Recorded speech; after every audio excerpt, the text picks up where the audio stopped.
Right now, you're looking at a live look at inside Minneapolis, where a memorial is being held outside the Cup Foods, where George Floyd was killed. Earlier today, the jury in the Derek Chauvin trial found the former officer guilty of all counts for that May 2020 death of George Floyd. 45-year-old Derek Chauvin was found guilty of 3 charges today: second-degree unintentional murder, third-degree murder, and second-degree manslaughter. Chauvin could face up to 40 years in prison for second-degree murder, 25 years for the third-degree murder charge, and 10 years for manslaughter. Camila Bernal has more. We, the jury, in the above entitled matter as to count 1, unintentional second-degree murder while committing a felony, find the defendant guilty. After close to 10 hours of deliberations over just 2 days, we, the jury, in the above entitled matter as to count 2, third-degree murder, perpetrating an eminently dangerous act, find the defendant guilty.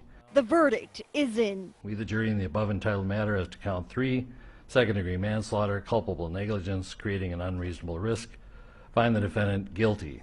The jury finding former Minneapolis Police Officer Derek Chauvin guilty on all 3 counts. I would not call today's verdict justice, however, because justice implies true restoration. But it is accountability. George Floyd's brother stood inside the courtroom as the jury's verdict was read, while outside, protesters celebrating the victory. His girlfriend sharing her grief and her sense of relief. It'll mean change. It's a first step in a long road to recovery. Chauvin's bail was revoked and he was led out of the courthouse in handcuffs.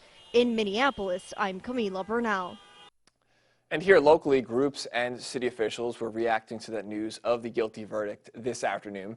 The group Changemakers held a meeting this afternoon to talk about the verdict and discuss their plans moving forward. And City Councilwoman Michelle Chambers, who heads the Police Reform and Racial Justice Commission in Fort Wayne, formed after the June protest we saw here in Allen County, spoke with us shortly after the verdict was announced.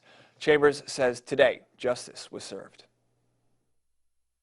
I'm found guilty on all 3 counts. That's probably why I had to sit in my car and compose myself, because I'm getting ready to go into city council, and I cried.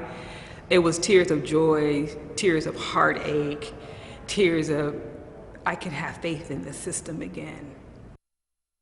Chambers went on to say she hopes this is the start of rooting out the few bad apples that exist in any policing organization.